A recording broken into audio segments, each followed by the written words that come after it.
네, 그러면 수업하도록 할게요. 네, 안녕하십니까? 우리 5월, 6월 이론 강의 첫 수업 하도록 할게요.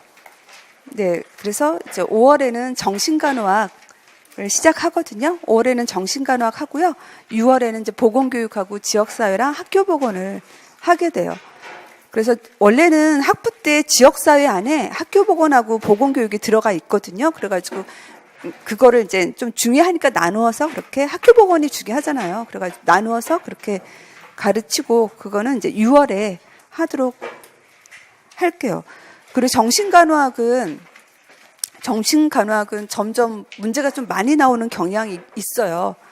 왜냐 학교에서 이제 애들이 정신 질환이 많이 생기잖아요. 우울이라든지 뭐 불안이라든지 자살이라든지 뭐 그런 문제들이 생기니까 스트레스라든지 그래서 정신이 이제 중요하게 됐다라고 볼 수 있죠. 그래서 정신이 중요하고요. 그리고 학교에 상담교사가 있지만 상담 선생님이 그거를 다 할 수가 없어요. 그래서 특히 중고등학교에서는 보건교사가 상담의 역할을 많이 해요. 그렇기 때문에 정신이 되게 중요한 거예요.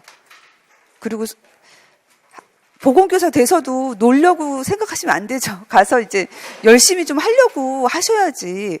그게 존재 의미가 있는 거잖아요. 인생에서 존재 의미가 있는 거잖아요. 그래서 정신을 열심히 하셔야 학교에서 진짜 유능한 보건교사가 된다라고 저는 생각해요. 우리가 건강이라고 하는 게 신체적인 건강이라고 우리 말을 하지 않잖아요. 신체, 정신적인 건강을 얘기하잖아요.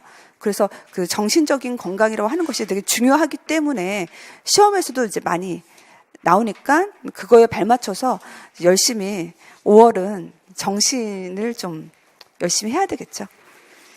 그래서 앞에 차례를 한번 보도록 할게요. 차례 정신간호학. 그래서 이제 정신건강 차례가 10페이지에 있거든요.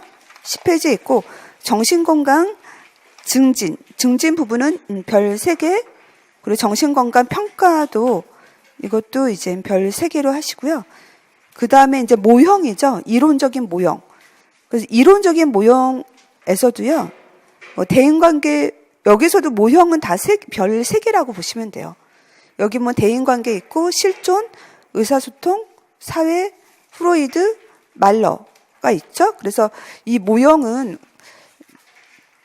중요하죠. 지역사회도 그렇고 이제 정신도 그렇고 이제 모형을 해가지고 거기서 치료가 나오는 거기 때문에 그래서 기본적인 모형 이론은 되게 중요하게 취급을 해요. 모형은 중요하고 그 다음에 치료적 중재가 있죠. 그래서 우리가 의사소통을 통해서 우리가 치료를 하기 때문에 이제 여기 보면 의사소통이라든지 치료적 의사소통은 다 별 3개예요. 우리가 이제 어떻게 의사소통을 해야 대상자를 치료할 수 있을까잖아요. 그렇기 때문에 이제 좋은 의사소통을 알아야 되겠고 집단 치료도 별 3개죠. 우리가 개인 상담도 하지만 개인 치료도 하지만 또 같은 문제를 가지고 있는 애들 같은 문제. 그래서 뭐 앞에서 발표하기 어려워하는 애들이 있잖아요. 그래서 그런 애들 모여가지고 애들을 이제 치료하는 거 그런 것도 이제 보건교사가 할 수가 있는 거거든요. 인지 모형, 행동 모형도 별 3개짜리예요. 3개짜리고, 그러니까 정신은 대부분 다 중요하다고 보시면 돼요. 대부분 다 중요해요. 그 다음에 가족 치료 유형. 작년에도 가족에서 경험적 가족 치료가 시험에 나왔거든요. 그리고 그전에도 객관식에서 보면 뭐 가족 체계이론도 주관식으로도 나왔었죠. 그리고 뭐 구조적 모형이라든지 이런 애들이 다 이제 객관식으로도 나왔었거든요. 그래서 가족 치료 유형 부분도요. 이것도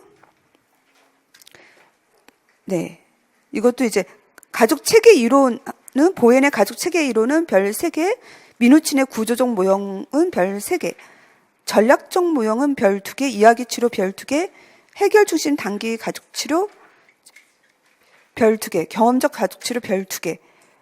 이지만 사실 작년에 경험적 가족 치료가 나왔잖아요. 그래서 가족 치료 부분도 되게 중요하다. 다 별 3개다라는 인식을 좀 갖는 것도 필요해요. 왜냐하면 정신과적인 문제가 가족의 문제거든요, 사실. 애가 정신과적인 문제가 발생하는 게 사실은 가족에서 부모님과 어떤 상호작용에서 문제가 있으니까 애가 이제 정신과 자아 개념의 손상을 받는다든지 자존감이 떨어지면서 정신과적인 문제가 이제 발생하는 거거든요. 그래서 이제 가족 치료를 하면 제가 조금 마음이 좀 아파요. 약간 나도 뭐 잘 키운다고 잘 했는데도 이게 또 잘 안 되는 게 자녀에서 또 문제가 발생하더라고요. 그래서 참 되게 어렵다는 생각이 들어요. 그다음에 스트레스는 별 3개죠. 우리가 스트레스는 많이 경험하잖아요. 특히 학생들한테는 스트레스가 많이 크잖아요. 그리고 성격 장애도 별 3개. 성격 장애도 많죠. 이상한 성격 많잖아요. 그래서 그거에 대한 거고요. 그래서 오늘은 거의 성격 장애까지 배우려고 해요. 네. 많이 배우죠? 네. 정신건강. 398페이지고요. 정신건강. 그래서 지금 5월, 6월. 그래서 그 전반기의 끝이잖아요. 전반기의 끝. 후반기는 이제 문풀이 들어가면 후반기로 생각을 하시는 거죠. 전반기 이론의 끝이 지금 6월에 끝나는 시점이니까 그래서 이제 막바지를 제가 잘해야 한다고 했어요. 5, 6월 때에도 그러니까 슬럼프를 보면요. 그 7월에서 7, 8월 달에 슬럼프 오시는 분이 좀 제일 많더라고, 내가 보기에. 그리고 그 다음에 시기가 5, 6월 달이에요. 5, 6월 달. 그래서 1, 2월 달에 슬럼프에 온다는 분은 거의 없고요. 그리고 9월부터 10월, 11월 하반기 9월부터 슬럼프에 온다는 분도 거의 없어요. 그쵸? 왠지 알죠? 처음 시작했으니까 으쌰으쌰 하는 거고 또 말리에는 시험이 닥쳤으니까 할 것도 많으니까 막 초조하고 불안할 뿐이지 그래도 공부를 꾸역꾸역 하는 시기잖아요. 근데 지금은 선생님들 왠지 마음에 여유가 있다는 게 좀 있나 봐요. 내가 좀 그래도 놀 수 있는 여유? 좀 뭔가 안 해도 되지 않나 하는 여유가 지금 있나 보시더라고요. 근데 5, 6월 달에 되게 중요한 시기라니까요. 이론의 막바지, 특히 이제 정신하고 얘기했던 것처럼 대부분의 분들이 제일 어렵다고 하는 과목이 정신하고 이제 지역이 좀 어렵다고 하시거든요. 대체로. 이제 그런 부분이 남았기 때문에 지금 이 시간을 잘 보내셔야 점수가 잘 나와요. 그래서 점수를 했을 때, 그 점수가 안 나오는 분야가 내 생각에는 지역 학교 보건, 그리고 정신인 것 같아요. 정신인 것 같아요. 그래가지고 이 부분을 잘 섭렵을 하면 점수가 잘 나올 수 있거든요. 잘 나올 수 있죠. 뭐 성인이라든지 그런 거는 뭐 거의 연결되는 거니까. 네, 그렇거든요. 하여튼 이쪽이 힘을 좀 더 쏟아야 할 부분이에요. 내가 좀 힘을 쏟아야 될 거. 에너지를 좀 많이 쏟아야 하는 부분이에요. 이 부분이 힘들면 거의 매일매일 봐줘야 하는 부분이에요. 다른 과목은 그때도 봐줘야 하고 지금 내가 성인 보라는 얘기는 안 하거든요.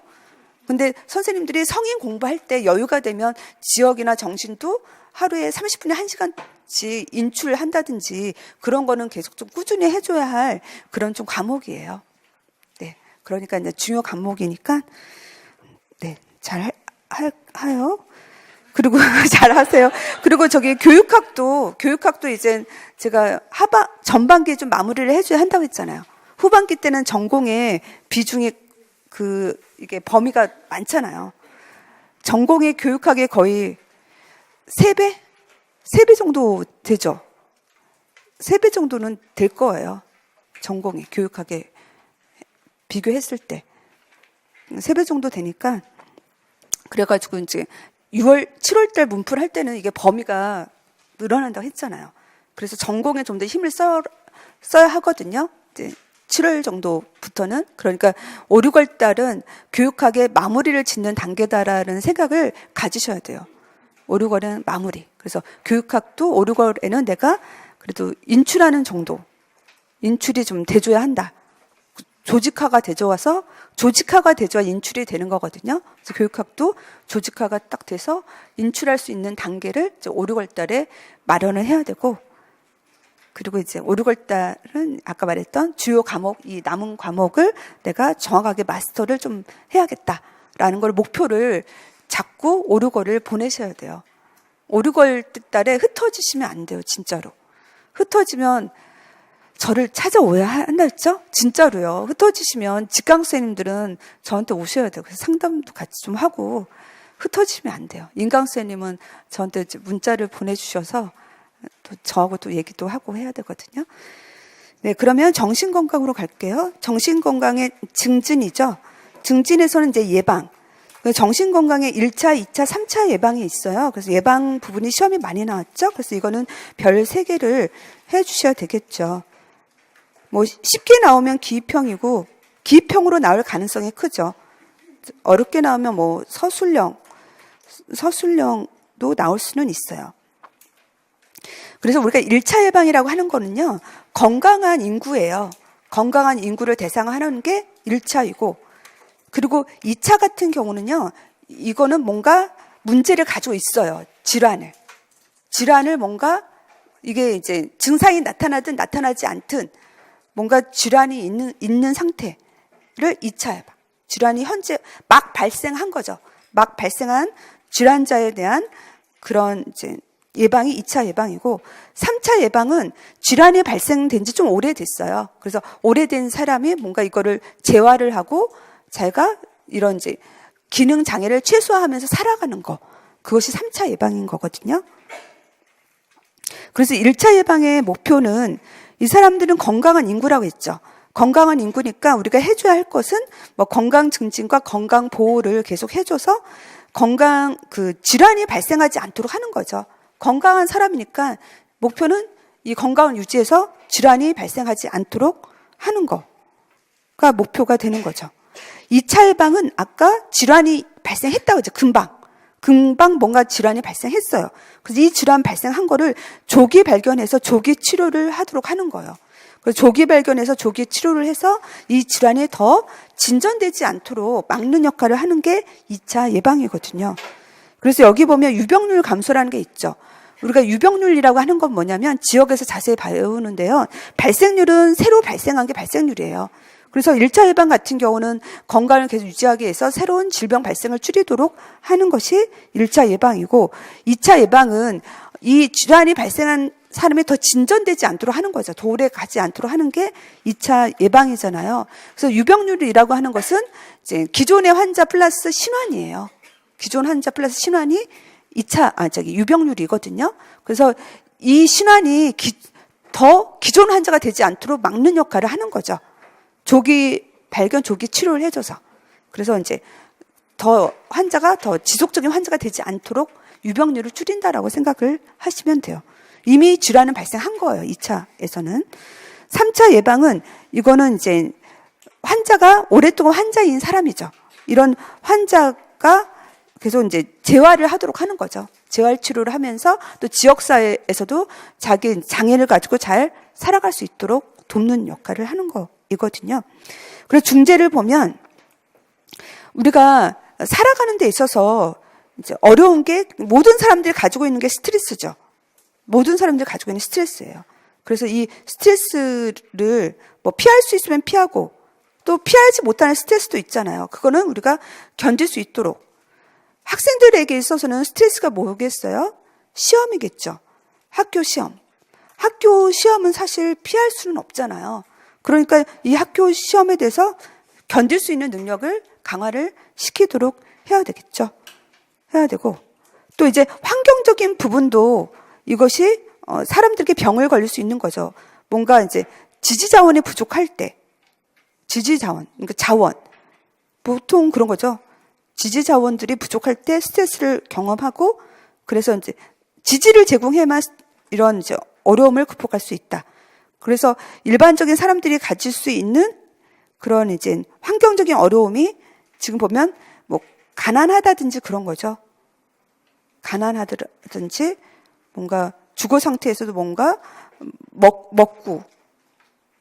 먹는 것이 부족하든지 뭐 입는 것이 부족하든지 이런 이제 취약한 환경들, 또 부모님이 없다든지 해서 뭐 할머니가 키운다든지 또 아예 할머니도 없고 애들끼리 산다든지 이런 환경들이 얘한테는 그런 사람들에게서도 질환이 많이 발생할 수 있는 거거든요. 그리고 2차 예방은 조기 발견, 조기 치료라고 했어요.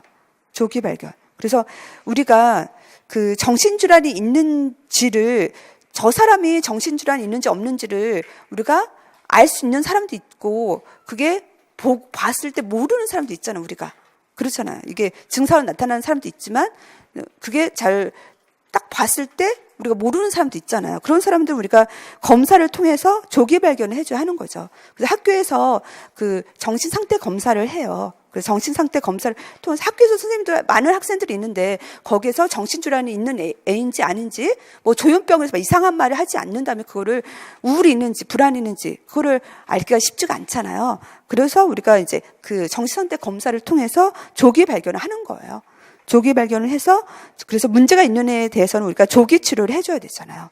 조기 치료로 뭐 약물이라든지 하여튼 대처 기술 그 자기가 어떤 스트레스 원인 때문에 얘가 우울이나 불안이 왔잖아요. 그러면 그 스트레스 원인에 대해서 어떻게 대처해야 될지를 알려줘서 극복할 수 있도록 해줘야 하는 거죠. 조기 치료. 그 다음 3차 예방이라고 하는 거는 이미 환자라고 했잖아요. 그래서 그 애가 만약에 학교에 있는 그 애가 이제 뭐 강박장애다라고 하면 강박장애로 인한 얘가 이제 뭔가 기능장애가 있잖아요. 계속 손을 씻는다든지 학교에서도 막 계속 손 씻느라 뭐 수업에 참여하지 않는다든지 그런 이제 문제를 가지고 있는데 그런 기능장애를 가지고 있으면서도 학교 생활을 잘 할 수 있도록 재활을 도와줘야 한다라는 거죠. 그래서 재활을 할 수 있도록 얘도 이제 우리가 가족이라든지 사회적인 지지, 가족이라든지 친구라든지 또 우리가 지역사회에 있는 자원을 통해서 지지를 받아서 극복해 나갈 수 있도록 해줘야 하는 거죠. 그래서 여기에서는 그 주 개념만 인식을 하면 돼요. 왜냐하면 선생님들이 여기서 되게 헛갈리거든요. 왜냐하면 여기 보면 사회적 지지라는 개념이 3차 예방에도 있고 1차 예방에도 있죠. 1차 예방에도 보면 사회적 지지를 제공한다는 말이 있잖아요. 그렇거든요. 또 스트레스에 대한 어떤 대처 기술, 뭐 스트레스에 대한 대처 기술이 1차에도 있고 2차에도 있죠. 2차에도 보면 조기 치료의 대처 기술이 들어있잖아요. 그렇죠? 그래서 그런 간호들은 공통으로 들어갈 수 있지만 주체가 아까 말했던 1차는 질병이 발생하기 전에 어떤 스트레스를 극복할 수 있도록 하고 그리고 환경적인 어려움이 있으면 그 환경적 어려움을 제거해 주는 게 1차이고 3차는 아까 이미 질환이 발생한 사람이랬죠. 이미 질환이 발생해서 조금 오래된 애에 대해서 걔가 지역사회에서 이제 기능장애를 최소화하면서 살아갈 수 있도록 하는 거이잖아요. 그래가지고 이제 그 키를 기억하면 돼요. 근데 간호는 조금 이게 여기도 들어갈 수 있고 저기도 들어갈 수 있다는 생각은 좀 가지셔야 돼요. 그 다음에 이제 신경전달 물질이죠. 신경전달 물질. 그래서 신경전달 물질도 시험에 많이 나왔어요. 왜냐하면 우리가 정신질환이라고 하는 것이 이런 신경전달 물질에 의해서 영향을 받거든요. 받기 때문에 그래서 신경전달 물질은 특히 기입형으로 나올 가능성이 커요. 기입형으로 나올 가능성이 있고 여기서 뭐 불안에 관여하는 신경전달 물질이라든지 우울이라든지 이런 것들은 중요한 애들은 외워야 돼요. 이거는 또 질환에 갈 때도 다시 제가 또 이야기를 하거든요. 그래서 여기는 전반적인 신경전달 물질이 누군지 기입형으로 좀 생각을 해주셔야 돼요. 그래서 아세트콜린이 있죠. 아세트콜린, 그래서 부교감 신경에서 이제 관련이 있는 신경 전달 물질이죠. 아세트콜린. 그래서 아세트콜린은 여기서 기능은 이해하면 돼요. 기능. 그래서 우리가 아세트콜린 특히 기억이랑 관련이 있다고 했어요. 그래서 우리가 알츠하이머 치매 환자는 기억력이 떨어지는 것이 아세트콜린이 감소를 해서 기억력이 떨어진다고 했었죠. 그리고 이제 운동에도 아세트콜린이 역할을 하죠. 그래서 우리가 중증 근무력증은 이 아세트콜린 수용체에서 수용체 능력이 감소를 하잖아요. 그래서 걔가 마비 현상이 오잖아요. 그래가지고 아세트콜린은 운동과도 관련이 있는 애예요. 그렇게 이해를 하시면 되겠고. 그래서 이제 뭐 여기 파킨슨병하고 우리가 알츠하이머병 이거는 우리가 성인하고 노인에서 배웠었죠. 그래서 신경전달 물질이 그래서 중요하다 했었잖아요. 그때 거를 기억하면 되겠고요. 노에피네프린은 교감에서 나오는 애죠. 교감 신경이랑 연결된 신경 전달 물질이거든요. 그래서 얘 같은 경우는 노에피네프린은 되게 흥분과 관련이 있죠. 흥분성 신경 전달 물질이거든요. 그래서 뭐 조증이나 불안이라든지 이럴 때 노에피프린이 상승을 하죠. 우울 같은 경우는 조증의 반대가 우울이잖아요. 우울은 조증하고 반대예요. 신경전달 물질이. 그래서 걔는 노에피프린이 감소해요. 우울한 사람은 힘이 없잖아요. 힘이 없죠. 그러니까 노에피프린이 저하예요. 그렇게 이해를 하면 되겠고요. 도파민. 그래서 도파민은 지금 얘도 흥분성 신경 전달 물질이고 전구 물질은 이제 타이로신. 그래서 우리가 PKU, 페닐케톤 요증 할 때 그때 이제 타이로신이 안 만들어졌거든요. 그래서 도파민도 줄어들어서 걔가 중추신경계에 장애가 있다라고 그때 우리가 배웠었어요. 아동에서.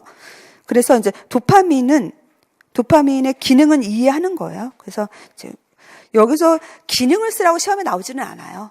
얘 기능을 쓰라고 시험에 나오는 거 아니거든요. 그리고 기능은 이해이고 질환이랑 연결해서 얘 신경전달 물질의 상태를 물어봐요. 그거는 질환할 때도 또 얘기를 하니까. 그래서 도파민은 운동이랑 관련이 있죠. 그래서 우리가 그 파킨슨 질환은 도파민이 감소를 하잖아요. 그래서 어떤 이제 수의적인 운동에 장애가 있잖아요. 불수적 운동에 장애가 있잖아요. 그래서 운동과 관련이 있고, 그리고 이제 도파민이 증가를 하면 식욕이 감소하고 불면증이 생겨요.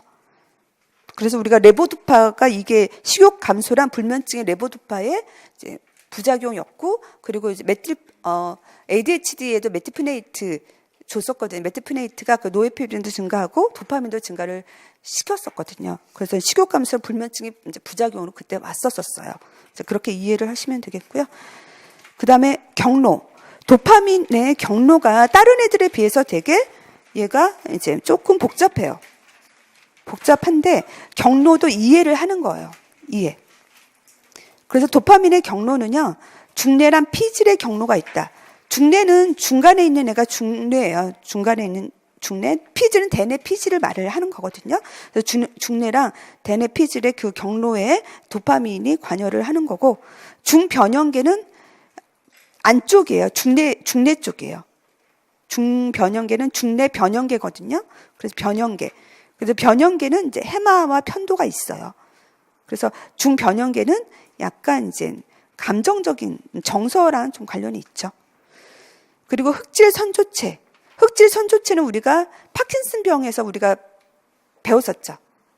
흑질 선조체에서 얘가 이제 거기에서 도파민이 덜 형성이 된다라고 했었거든요. 그래서 이제 운동, 흑질 선조체는 운동이랑 관련이 있어요. 추체회록의 운동이랑 관련이 있고, 그 다음에 이제 결절 누드는 시상하부 뇌하수체. 그래서 얘는 호르몬과 관련이 있어요. 호르몬과 관련이 있어서, 그래서 도파민이 감소하면 특히 누가 올라가냐면 프로락틴이 올라가요. 도파민이 감소하면 프로락틴이 올라가거든요. 그래서 그 정도만 알아도 돼요. 그래서 이게 도파민의 경로라는 거를 그냥 이해를 하면 돼요. 그래서 도파민과 관련된 질환이 조증하고 조현병이죠. 그래서 조증은 도르세가 올라가요. 도르세. 조증할 때 다시 얘기해요. 도르세.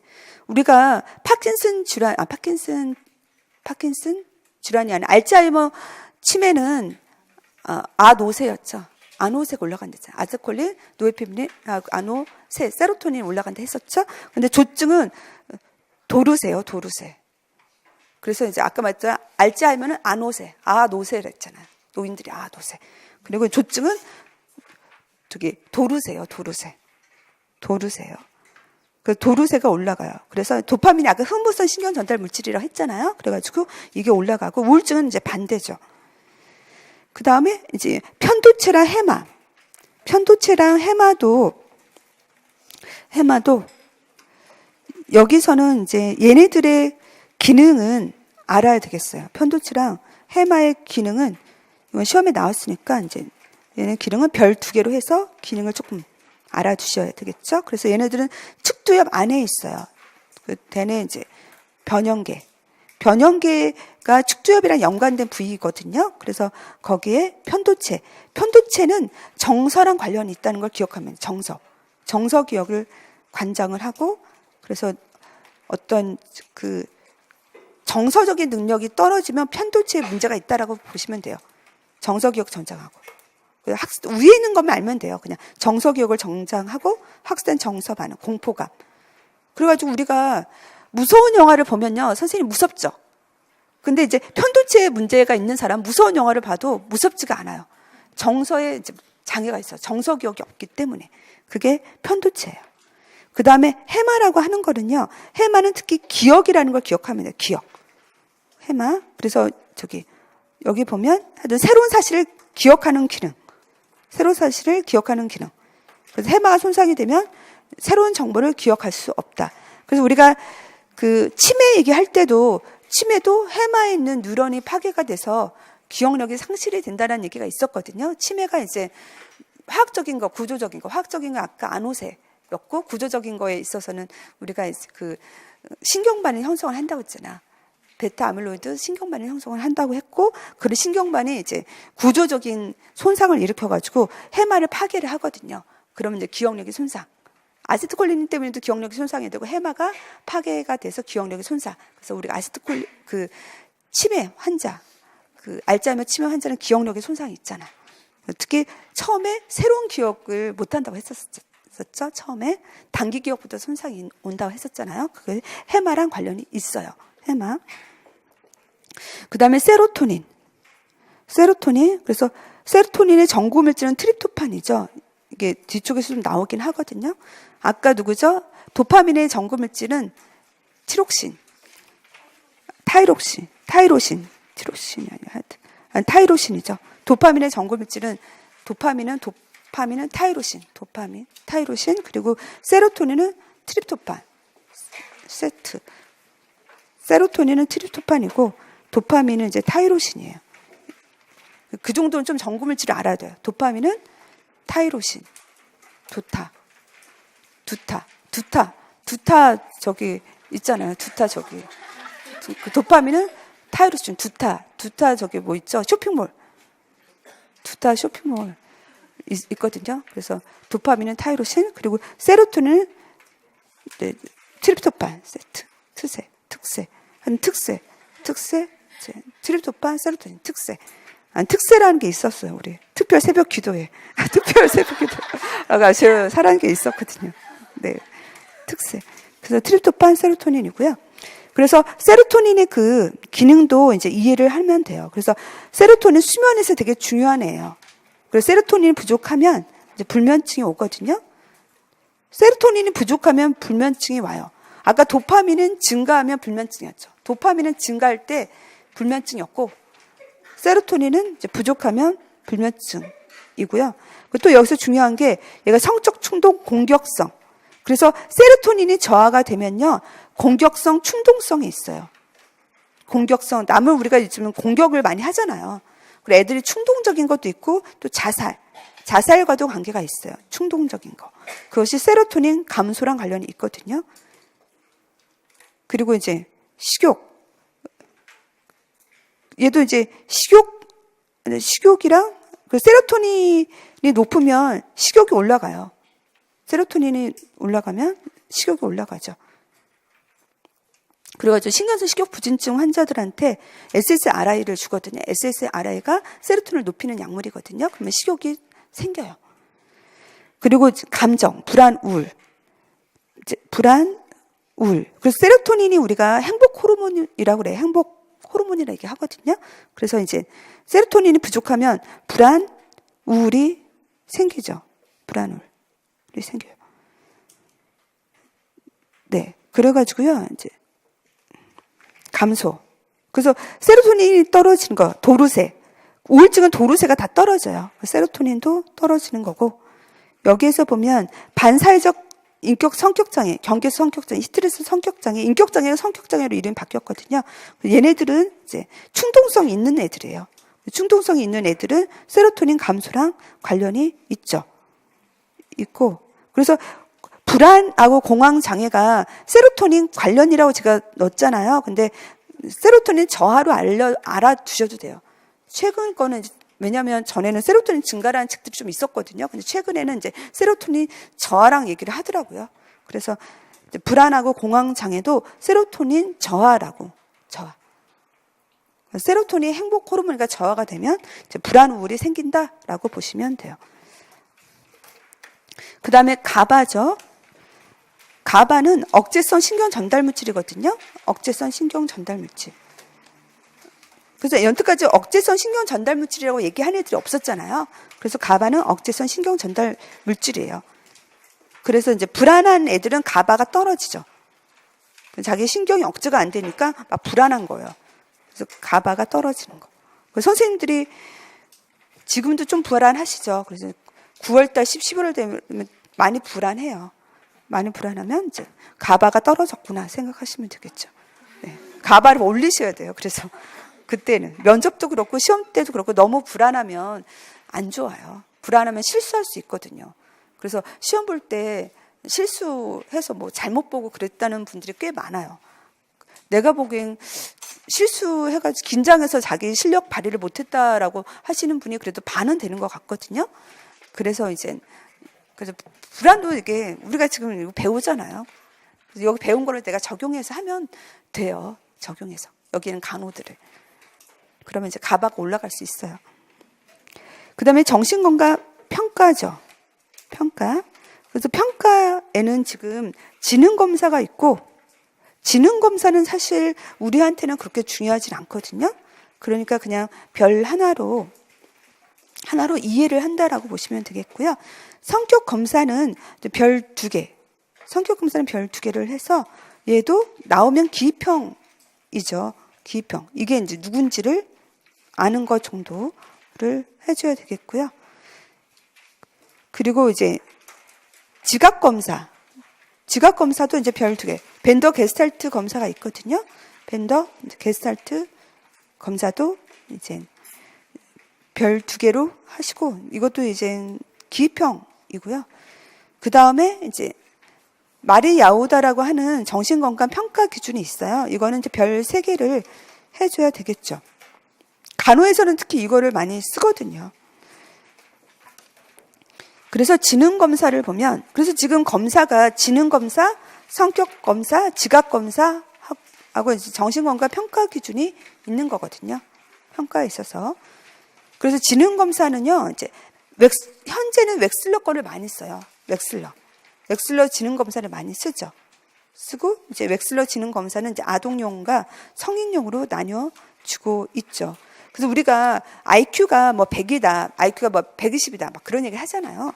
그래서 그거는 상대적인 위치죠. 그 나이에, 거기에 방법을 보면, 웩슬러 아동용 지능검사를 보면, 그래서 내 또래 그 나이에 그래서 이제 문제를 풀잖아요. 문제를 풀면 그 점수의 평균보다 내가 더 높은지, 그거로 통해서 IQ가 뭐 120이, 130이다. 그렇게 하는 거예요. 하는 거고, 이제 웩슬러 성인용 지능 검사도 마찬가지예요. 같은 연령 안에서 상대적 위치로 IQ를 말을 하는 거죠. 그래서 아동형의 문제랑 성인형의 문제는 다르겠죠. 그래서 어떤 문제를 주고 그거를 정해진 시간에서 푸는 거를 보고 상대적인 이제 평균, 그 나이 또래에서 평균이라 해가지고 얼마큼 더 많이 맞았는지 덜 맞았는지, 그게 IQ라고 하는 거죠. 지능 검사. 저희 남편은 IQ가 높대요. 자기 IQ가 뭐 145라고 막 그래요. 그러니까 근데 자랑할 게 없으니까 IQ 자랑한다고 내가 IQ는 높은데 공부를 안 해가지고 학벌은 좀 안 좋잖아요. 그는 이제 본인은 IQ 자랑을 이제 좀 그러니까 이제 IQ 자랑을 막 나한테 하고 막 직장에서도 IQ 자랑 한대요. 네, 그런다고 하더라고요. 그래서 저는 IQ가 좀 안 좋거든요. 저는 IQ가 평균이에요, 평균. 네, 평균. 제 여동생은 평균 이하예요. 그래가지고. 그래서 IQ라는 게 너무 이게 신빙성도 없고 진짜 안 좋은 거예요. 평균 이하니까 여동생이 그거를 알았어요. 학교 다닐 때. 평균 이하라는 거를 아니까 공부하기 싫어지잖아요. 하기 싫어져가지고. 근데 지금 그래도 열심히 해요. 열심히 해서 뭐 미국에서 직장 잘 다니고 있거든요. 그래가지고 하여튼 IQ가 그렇게 뭐 신빙성 있는 것 같지는 않은 것 같아요. 하여튼 지능검사 그렇고요. 그 다음에 성격검사. 성격검사라고 하는 거는요, 그 사람의 성격을 검사를 통해서 이제 발견하는 거죠. 성격검사는요, 크게 2가지로 나뉘어져요. 그래서 객관적인 검사랑 투사적인 검사로 나뉘어지거든요. 객관적인 검사랑 이제 투사적인 검사. 그래서 우리가 주로 많이 쓰는 게 MMPI죠. 다면적 인성 검사. 그래서 MMPI로 하세요. 이게 공식적인 이름이니까 다면적 인성 검사는 외우기 좀 어렵잖아요. 그러니까 그냥 MMPI로 하면 돼요. 그래가지고 문항에 지금 한 550개의 막 문항이 있다고 했죠. 문항을 가지고 이거에 대해서 이제 마킹을 하는 거죠. 어디에 포함되는지. 마킹을 한 거를 통해서 이것도 이제 뭐 타당도 척도, 뭐 임상 척도를 통해서 얘가 어디에 문제가 있는지를 보는 거예요. 그래서 이거는 저기 밑에 투사적 검사는요, 이거는 해석하는 사람에 의해서 해석이 달라질 수가 있어요. 투사적인 검사는. 그렇지만 MMPI 같은 경우는요, 이거는 딱 그 점수에 해당하는 게 다 들어 있어요. 이거는 그러니까 해석자의 해석이 필요가 없어요. 왜냐하면 이 프로그램 안에서 이 사람이 여기에 표시라면 여기에 속하면 뭐 저기 우울증에 속한다. 여기에 점수를 얘가 썼으면 그 점수를 보고 얘는 강박증이다라고 이거는 다 점수화가 되어 있는 객관적인 검사예요. 투사적 검사라고 하는 거는 이거는 얘가 그 누구죠? 대상자가 이렇게 자기가 이거를 설명을 하면 상담자가 얘는 이렇구나. 이런 반응을 보이는구나. 라고 상담자의 개인적인 해석이 들어가요. 이거는. 그래서 그건 달라요. 쟤랑. 그 투사적인 검사. 그 투사적인 검사에는 지금 로르샤우 검사. 어떤 책은 로샤 검사라고도 하거든요. 로샤 검사, 로르샤우 검사. 이거 이제 주제 통각 검사. 주통이에요. 이거 주제 통각 검사도 말이 어렵죠. 얘가 왜냐 시험에 나오면 기표로 나오기 때문에 이름을 외워야 돼요. 주통이에요. 주제 통각 검사. 그다음에 집, 나무, 사람, 그림 검사. 그다음에 문장 완성 검사, 단어 연상 검사가 있죠. 그래서 로르샤우 검사는 거기 그림에서처럼 이제 카드, 한 10개의 카드를 주고 이 카드가 잉크로 되어 있죠. 잉크로 좌우 대칭이 됐죠. 그 좌우 대칭은 이 잉크 그림을 보여주면서 이거에 대해서 이제 지금 어떻게 보이는지, 뭘로 보이고 이 그림 보면 어떤 생각이 드냐라고 질문하면 대답을 하겠죠. 대상자가. 대답한 거를 통해서 이제 그 사람의 성격을 추론한다는 거죠. 우울증 환자는 어떻게 대답하겠어요? 이 그림을 보면서 우울증 환자는 마음이 우울하니까 이 그림을 보면 자기 우울한 그런 감정이 이 그림에 투사가 된다는 얘기예요. 그래서 뭔가 누가 울고 있다든지 누가 슬퍼한다든지 뭐 하루 종일 뭐 누워 있다든지 그런 식으로 어떤 표현을 하겠죠. 그런 표현으로 이 사람은 우울증이구나. 그런 식으로 이제 검사자가 해석을 한다는 얘기예요. 그게 이제 로르샤우 검사. 로샤 검사가 조금 말이 쉽죠. 로르샤우는 좀 말이 어렵더라고요. 그러니까 로샤로 해도 돼요. 어떤 책은 로샤로도 되어 있거든요. 로샤 검사. 그 다음에 주제 통각 검사. 주제 통각 검사는요, 이거는 이제 20장의 그림이죠. 20장의 그림에 어떤 상황이 있어요. 인물. 여기는 인물이 있죠. 사람이 있어요. 사람이 있고 어떤 상황이 있거든요. 이거를 보면서 또 이제 이야기를 하게 하는 거예요. 이게 뭔 것 같냐? 이 인물이 누구인 것 같냐? 이 그림이 뭐를 의미하는 것 같냐? 그렇게 이제 물어보면 대상자도 똑같이 자기의 감정이 투사가 된다는 얘기예요. 그래서 불안한 사람은 이 그림을 보면 자신 어떤 불안한 감정이 있겠죠. 그 사람은 어떤 두려움으로 느껴지고 공포 그런 것들을 표현한다는 거죠. 그 다음에는 이제 그림을 그리는 거예요. 그래서 어떤 그림을 그리게 하냐면 집, 나무, 사람을 그리도록 한다는 얘기죠. 그림에. 집, 나무, 사람. 그래서 우리가 집하고 나무, 사람은 우리가 세상 살다 보면 제일 많이 접하는 애들이잖아요. 집 많이 보이죠. 집. 그리고 나무도 보이잖아. 집, 나무, 사람 보이잖아. 그래서 제일 중요한 그런 우리가 살면서 접하는 이거에 대한 거를 그리게 해서 이것도 그림을 통해서 얘의 감정을 표현하게 하는 거죠. 그림을 보면 사람 그릴 때도 만약에 이제 식구가 4명인데 아빠를 안 그리고 그냥 엄마랑 동생이랑 자기만 그렸다. 그러면 뭔가 아빠의 존재가 미약하다든지 또 아빠가 너무 무서워서 안 그랬다든지 하여튼 그런 의미를 표현한다는 거예요. 또 집에 뭐 창문이 없다고 하면 창문이 없다는 건 외부와의 어떤 소통이 부족한 거거든요. 그래서 이 가정이 어떤 폐쇄적인 가정이다. 그런 걸 나타낸다든지 그런 식으로 해석을 할 수 있는 거예요. 집, 나무, 사람, 그림, 검사. 그 다음에 문장 완성 검사. 문장 완성 검사는 말 그대로 미완성의 문장을 주죠. 가로놓기예요. 가로놓기 했을 때 그 가로 안에 얘가 무엇을 쓰는지를 통해서 이것도 이제 하여튼 얘 욕구 과거 이런 것들을 나타낸다라고 하는 거죠. 그 다음에 단어 연상 검사. 단어 연상 검사는 이제 단어를 주고 그 다음에 떠오르는 게 뭔지를 얘기하게 하는 거죠. 떠오르는 단어. 그래서 아빠라는 단어를 주면 뭐가 떠오르는 단어가 뭐냐. 아빠 하면 뭐 화. 아빠가 나한테 너무 화를 내니까 뭐 불이 생각난다든지 뭐 그런 단어가 떠올릴 수 있잖아요. 그래서 얘 이제 하여튼 감정 그런 것들을 이제 알 수 있다라는 거죠.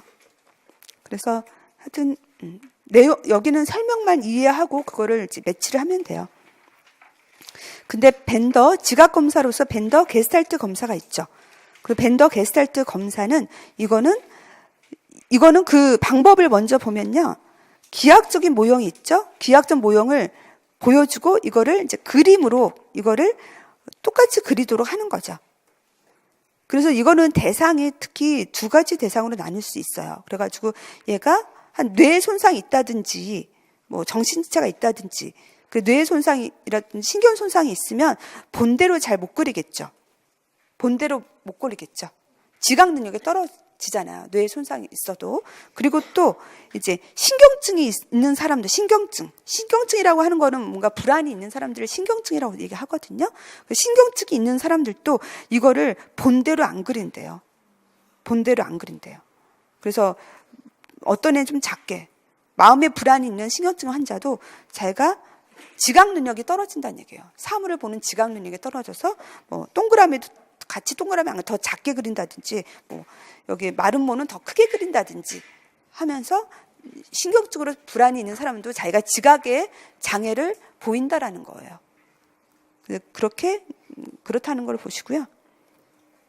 그 다음에 이제 정신건강 평가 기준 말이 야오다 이잖아요. 그래서 이거는 왜 중요하냐면요. 선생님이 학교에서 사실 앞에 있는 그 검사들은 보통 학교에 상담 선생님들 있잖아요. 상담 선생님들이 보통 하는 검사들이거든요. 그래서 이 정신건강 평가 기준은 선생님들이 학생을 대하면서 얘는 정신적으로 건강한 애구나.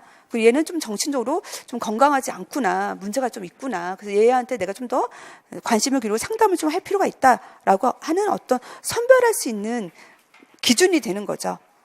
기준이 되는 거예요. 그래서 나도 이거를 보면서 내가 정신적으로 좀 건강하구나. 건강하지 않구나. 또 내 자녀가 정신적으로 건강하구나, 건강하지 않구나라고 하는 거를 내가 좀 생각할 수 있게 하는 이제 평가 기준이 되는 거거든요. 그래서 얘도 앞 글자 따서 외워야 되거든요. 그래서 지금 현주는 통근 자자, 현주 제 친구예요. 그래서 현주가 제 친구인데 얼굴이 상당히 예뻐가지고. 둘이 있으면 항상 모든 사람들, 남자들이 걔한테만 관심을 쏟아가지고 내가 조금 기분이 좀 안 좋았죠. 네. 현주는, 그래서 걔가 시집을 빨리 갔어요. 그래서 애들이 대학생이에요, 둘 다. 시집 빨리 가서 대학생이어가지고. 근데 이제, 그래가지고, 남편이 명퇴를 당해가지고. 예, 그 대기업은 좀 위험하더라고요. 명퇴가 빨라. 남편이 50대 초반인데 명퇴를 당해가지고 얘가 조금 힘들어 했는데 그래도 남편이 그래도 또 직장을 구했더라고요. 그래가지고 그래서 지금은 이제 대학원 다니겠다고 하더라고요. 그래서 지금 직장 다니려고 하고 있어요. 그래서 현주는 통근자자. 그래서 이제 현실 지각이에요. 현실 지각. 현실 지각이라고 하는 것은 현실 지각은 사회적 민감성이랑 관련이 있죠. 우리가 사회적으로 민감한 사람은 현실을 알아요. 자기 주위에 있는 현실이 어떻게 돌아가고 있는 것도 알고, 그리고 여기서는 특히 현실이라든지 사회적 민감성은 특히 사람에 대한 거예요. 사람. 그래서 다른 사람의 어떤 주위에 있는 사람의 감정과 태도를 좀 존중한다는 얘기죠. 존중해주고 또 내가 나의 생각이 다른 사람의 생각하고 틀릴 수도 있잖아요. 그럼 나의 지각, 생각을 새로운 정보에 비추어서 또 바꿀 수도 있고, 현실 지각이 있는 사람은. 그래서 현실 지각이 있는 사람은 이 반대인 사람들 많이 봤죠. 반대인 사람은 다른 사람에 민감하지 않잖아요. 다른 사람이 어떤 감정을 가졌는지, 다른 사람이 어떤 태도를 가졌는지 그거를 무시하고, 그리고 자기 생각만 가지고 있어서 아무리 주위 사람들 뭐라고 해도 자기 생각을 안 바꾸잖아요. 근데 현실 지각 있는 사람은 나는 이렇게 생각했는데 주위 사람이 얘기를 하니까 나랑 달라. 그래서 내 생각이 맞나? 다시 점검하면서 내 생각이 좀 잘못됐구나 하면서 내 생각 지각을 바꾸잖아요. 그것이 현실 지각이 있는 사람이에요. 그러니까 융통성이 있는 거죠. 현실 지각. 현실 지각이 없는 사람은 되게 고집센 사람이고 자기만 하는 사람이죠. 근데 이제 현실 지각은 이제 다른 사람들을 좀 존중하고 자기 생각도 바꾸는 사람이 현실 지각이 있는 사람이에요. 그 다음에 주변 환경의 현주, 주변 환경의 지배. 그 주변 환경의 지배는, 여기 환경은 우리가 환경에서 내가 해야 할 역할, 여기서 역할하고 사랑이에요. 우리가 주변 환경을 지배한다고 하는 거는요, 환경을 지배하려면 먼저 자기에게 주어진 역할을 잘 해줘야 한다는 얘기예요. 사회에서 인정된 역할을 성공적으로 잘 수행하고, 역할을 성공적으로 수행하면서 또 내가 남을 사랑하고 또 남들로부터 사랑을 받는 그런 이제 관계를 맺는 사람. 주변 환경의 지배.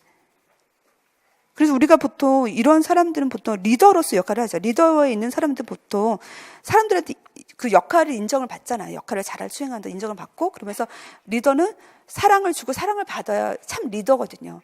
그렇잖아요. 사랑도 안 받으면서 막 하면 독단적이 되거든요. 그 사랑도, 그러면 그 리더원, 그 조원들을 다 사랑을 해줘야죠. 리더들은. 그래서 사랑을 주고 받는 그런 역할을 하는 거. 그게 주변 환경의 지배예요. 그 다음에 현주는 통근자자에서 통합력. 통합력이라고 하는 건 뭐냐면 지금 스트레스, 갈등, 내적 갈등을 자기가 잘 처리하는 거예요. 스트레스 잘 처리해. 스트레스를 잘 처리를 해야만 강하고 융통성 있는 자로 성장을 할 수 있다는 얘기죠. 그래서 통합력이라고 하는 것은 스트레스를 기억해야 돼요. 우리가 살아가면 스트레스가 있잖아요. 내적, 외적 갈등이 있잖아요. 이 스트레스를 잘 극복해 나가면 어떤 자, 강인한 자아가 되는 거예요. 강한 자, 융통성 있고 강한 자아가 되는 거예요. 자아가 약한 사람은 다 정신질환이 생기는 거거든요. 그래서 자아를 단련시키는 건 어려움이에요. 스트레스, 갈등을 통해서 자아가 강하게 된다. 그런 사람은 건강하다라는 거죠. 통근. 근이 긍정적 태도예요. 자신에 대한 긍정적 태도. 그리고 자신에 대해서 긍정적 태도를 가져야 돼요. 그래서 자신에 대한 긍정적 태도를 갖는다는 건 뭐냐면 자기를 이해하고 자기를 수용하고 자기를 개방한다.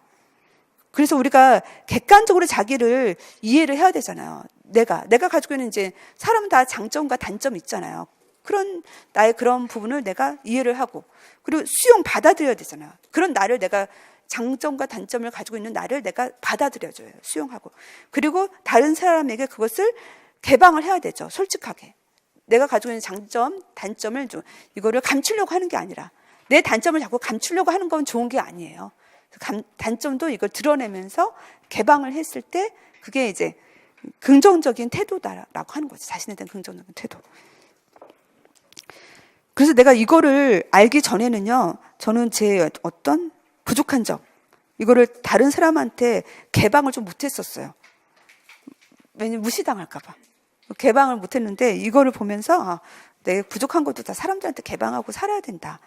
그래서 그런 생각이 들어가지고 이제는 좀 개방을 해요. 개방을 하니까 진짜 그냥 더 좋아지더라고요. 그래서 저는 나에 대해서 긍정적인 태도를 가지고 있어요. 이게 너무 심해서 우리 딸은 나보고 공주병에 걸렸다고 하더라고요. 공주병에 나보고 있잖아. 나의 외모랑 나의 옷이랑 얼굴 표정이랑 행동이랑 말하는 거 목소리까지만 공주병이라고 나한테 극혐이라고 나한테 막 그러더라고요. 극혐이래 나보고 그러더라고요. 그래가지고 좀 내가 좀 너무 공주병이 심했나 좀 그런 생각이 들긴 하는데 아주 딸은 그러더라고요. 네. 근데 자신에 대한 긍정적인 태도는 좋은 거죠, 뭐. 그 다음에 자율성. 자율성이라고 하는 거는요, 자율성은 이제 내가 결정하는 거죠. 내가 결정하는 게 자율성이죠. 자기 결정. 그리고 결정에는 책임이 있어요. 결정의 결과에 대해서 내가 또 책임을 지고. 그리고 자율성은요, 타인에 대해서도 똑같이 타인에게도 자율성이 있고 또 타인의 선택의 자유도 존중을 해줘야 한다는 거죠. 나에게도 내가 스스로 결정하는 능력이 있고 그 결과에 대해서 내가 또 책임을 져야 되고 또 타인도 결정하게 해야 되죠. 자녀가 결정하도록 우리가 놔줘야 되죠.